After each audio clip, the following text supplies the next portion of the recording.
Hello everybody and welcome back to the channel. If you're new here, you are welcome. Please consider subscribing and remember to click on that bell notification icon. That way you get notified every single time I upload a new video, which is at least once every week. I also have a second channel here on YouTube dedicated entirely to my recipes. Please go over there and show me some love as well. Here on this channel, I recently started talking about my job here in the UK centered around healthcare, and I have been getting a lot of feedback and questions on, how the process is. I have documented my first day here working as a care assistant. I've also documented a 12-hour shift. If you are interested in this content, the link to these videos will be in the description box. Please do well to check them out. Also, you can follow us on Telegram, where we have created a small community of healthcare workers, those who are planning to join the healthcare team, and those who are in the process of joining. So there are a lot of resources on the group. A lot of people have been getting response. Lots of people are in the process of writing their IELTS. Some are in the process of, negotiating with their employers. Some of you have been called in for interviews. Some of you have been reaching out to me asking, what can we do as we prepare for these interviews? That's why I'm making this video. Some of you have begun IELTS. I know there are people on the Telegram group right now who have formed a study group together. Some of them are sharing study materials. That's why I said if you are not joining us, if you have not followed us on Telegram, you are missing out, because there is a growing community there of people who are at different stages, and you can always plan and ask questions and get your response in real time. For those of you who are already in the process of waiting for COS, I cannot wait for you to share the full testimony and even interview you here. The link to the Telegram group will be in the description box. Please do well to follow us there as well. Alright, so today's video is going to be some possible questions that you might ask your employer if these are not already stated in the description of the job. Either you saw the job application on Indeed, on LinkedIn, anywhere. It could be on Read, it could be on Total Jobs. Anywhere you find these videos, some of these questions might be answered already in the description box. But just in case you are unsure, or just to verify, or just to be extra sure, because you can't be too sure with all these employers, but these are just possible questions that you might want to ask your employers during your interview. Alright, so before we get into today's video, let's just give a quick shout out to today's sponsor, which is Amber. So Amber is a platform through which students can book accommodations near their universities.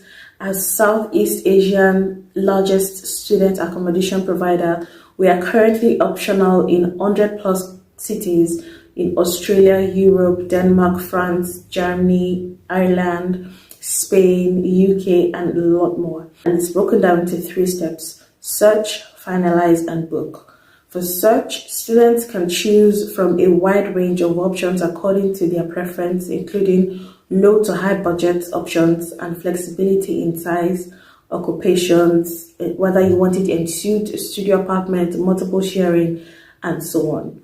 To finalize, we provide students with round-the-clock free and personalized assistance each step of the way.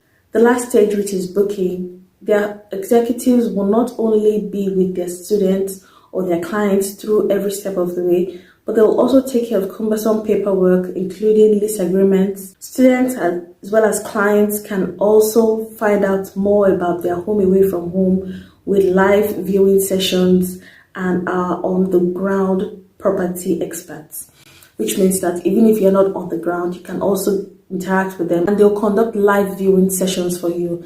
How great is that? So you do not have to be on the ground to actually find an apartment here in the UK. But once you have someone on ground to do all of the cumbersome paperwork and act in your best interest, then you're good to go. So please use the link in the description box. I hope you find what you're looking for and just help you settle a lot better and quicker here in the UK. Alright, so let's get into today's video.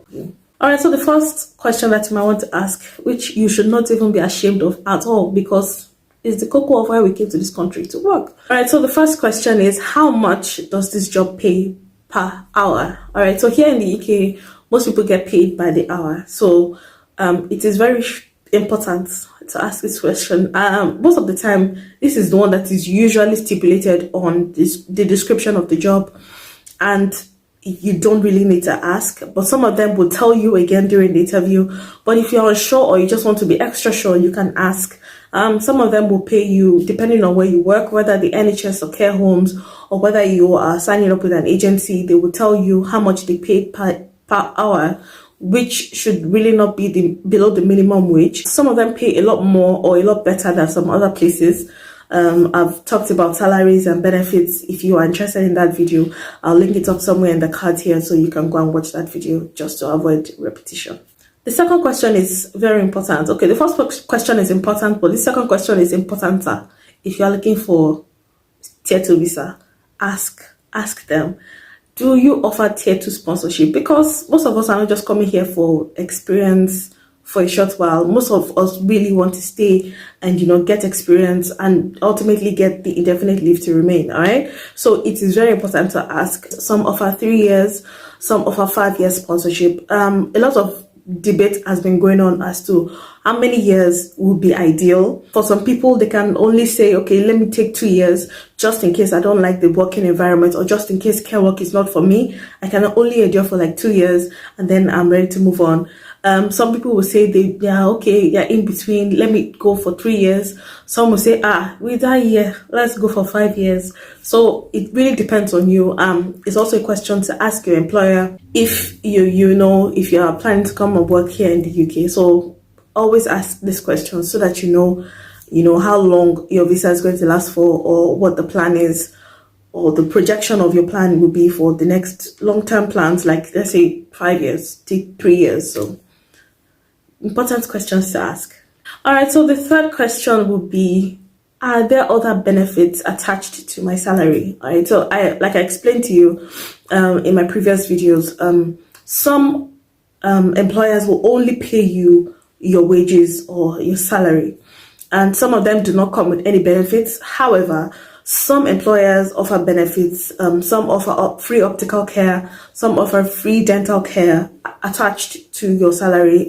So you just go with your membership card to this specific optical care or dentist, and you get the free service because of the extra benefit that comes with your salary. Obviously, if you're going to be working for the NHS, there are a lot of benefits attached to the job. I keep saying it all the time that the NHS will probably pay you the least compared to care homes and agencies, but they have a lot of benefits. They have a lot of discounts attached to, the package that comes with your salary. They have a lot of discounts and, benefits that come with the job. For example, recurring expenses. It could also be to, places that you shop for clothing items. You get a lot of benefits with the NHS. So always ask, just so that you know what you are entitled to. Next question, how many days am I entitled to for my annual leave? This question is very important so that you know how you plan your time ahead. For places like where I work with a care home, and our rota is prepared. Rota, aka roster, aka your work schedule, like your timetable for where you work. It is made in advance. So, for example, I know how many days I'm going to work in 4 weeks from now because it's already drawn up. So if you're going to apply for your annual leave, you need to give them prior notice. You also need to know if you will be paid if you do not take your annual leave. For some places, you get paid for your annual leave if you go through the year, or if you go through 365 days and you do not take any annual leave. They'll accumulate all of that money and pay it to you at the end of 1 year. But for some places, if you do not go for your annual leave, say go away. Nothing for you. If you are entitled to annual leave, please take it. Please take it, because you might not get that money at the end of the month. So it is an important question to ask. Will I be paid for my annual leave if I do not go for my annual leave? So it is very important to ask. It also goes for maternity leave. Well, there's no employer that will not pay you for maternity leave here, because I have not heard or seen of one place that will allow you go on maternity leave without pay. It's really not possible. Here in the UK, they will pay you. Also, it goes without saying that you also have to ask, how many days are you entitled to for your annual leave? Next question, when should I resume for my shifts? All right, so in a lot of my videos, I keep saying, especially my vlogs, I keep saying that I'm going for handover, I'm going for handover. Handover is basically a recap of what happened the shift before yours.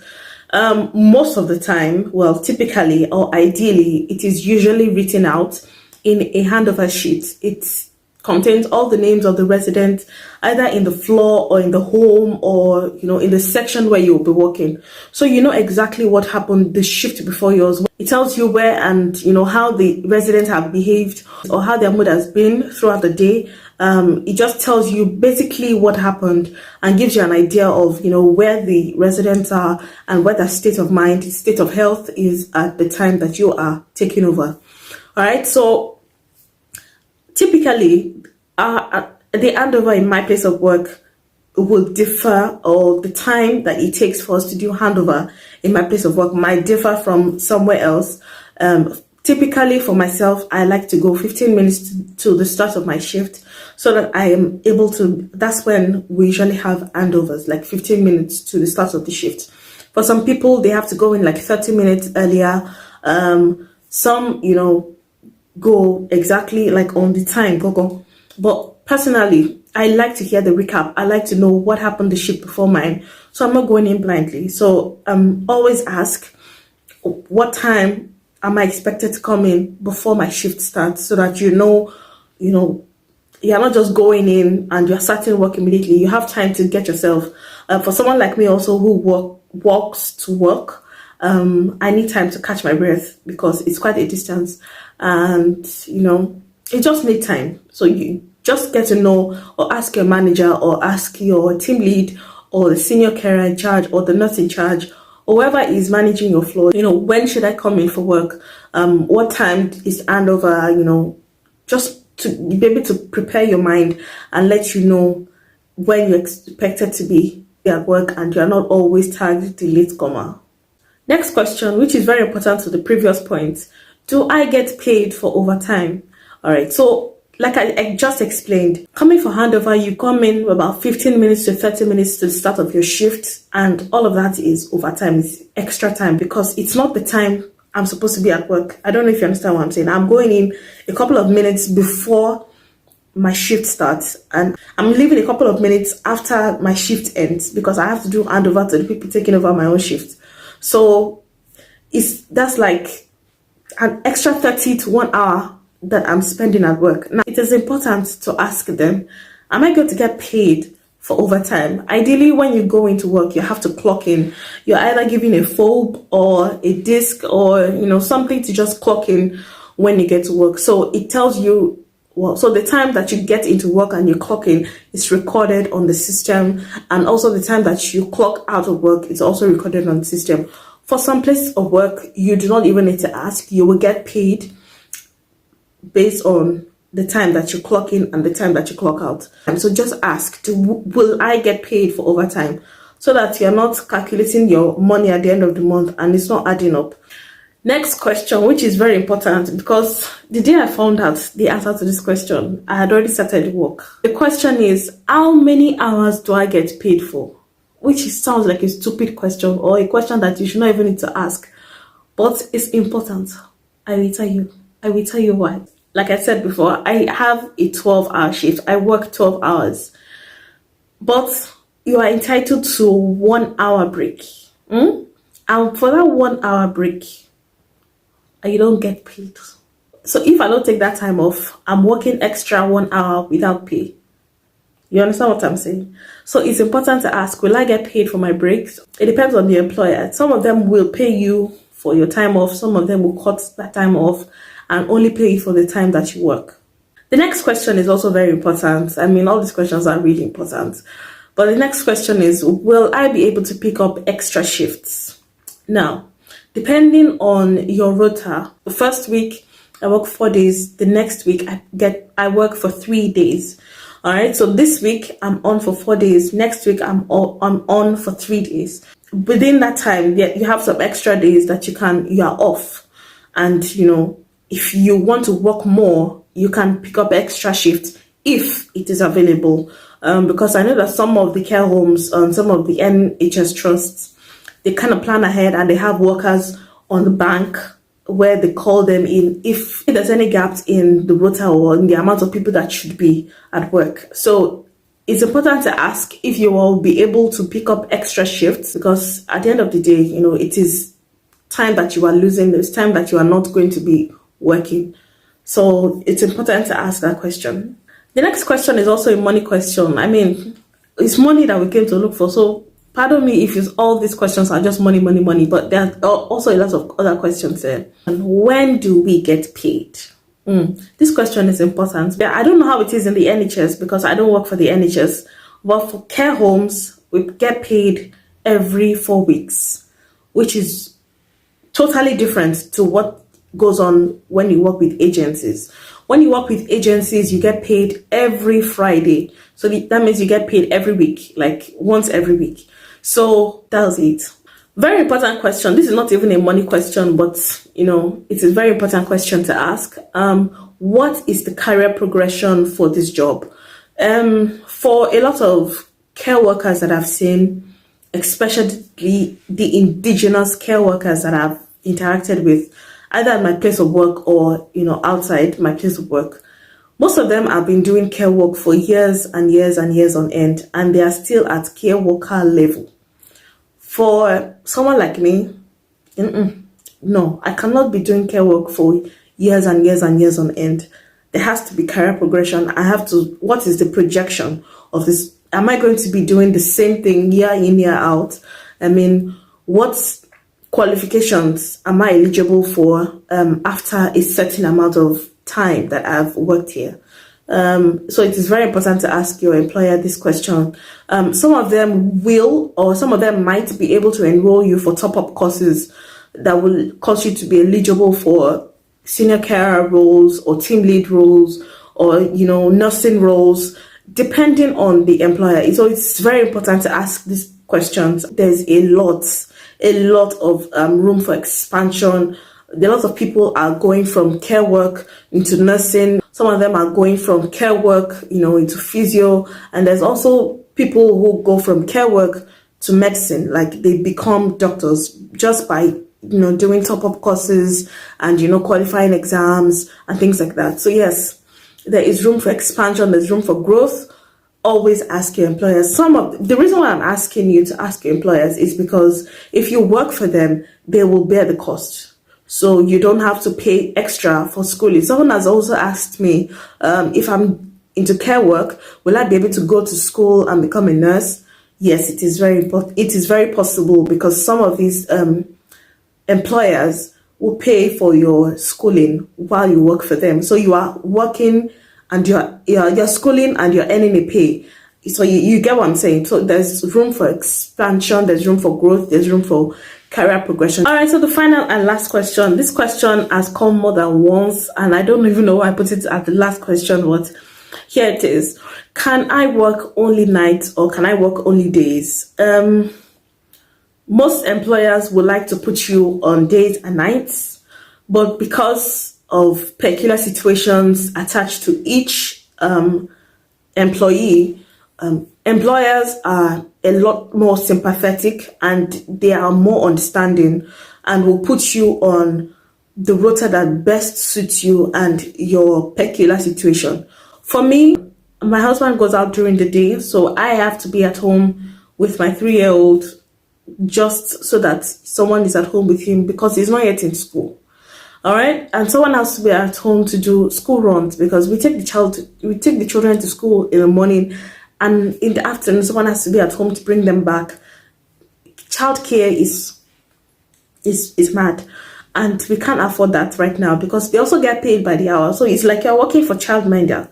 So my own peculiar situation doesn't allow me to work during the day. I told my manager that I can only work night shifts, so that is why I'm permanently on night shifts. Yeah, so it is very possible that you work only nights or only days. I know some people who cannot part with their night sleep, so they work only day shifts. But explain to your employer, tell them, this is the reason why I can only work certain shifts, or I would prefer to work this particular shift because of this and this reason. Yes, they are a lot more sympathetic, they are a lot more understanding, and they will consider everybody. So yes, I hope with these few questions of mine, you are better equipped, to face your employer during your interviews and just help you prepare and build your confidence. There's really no shame in all of these questions that I've asked, even the money questions, because they will answer you.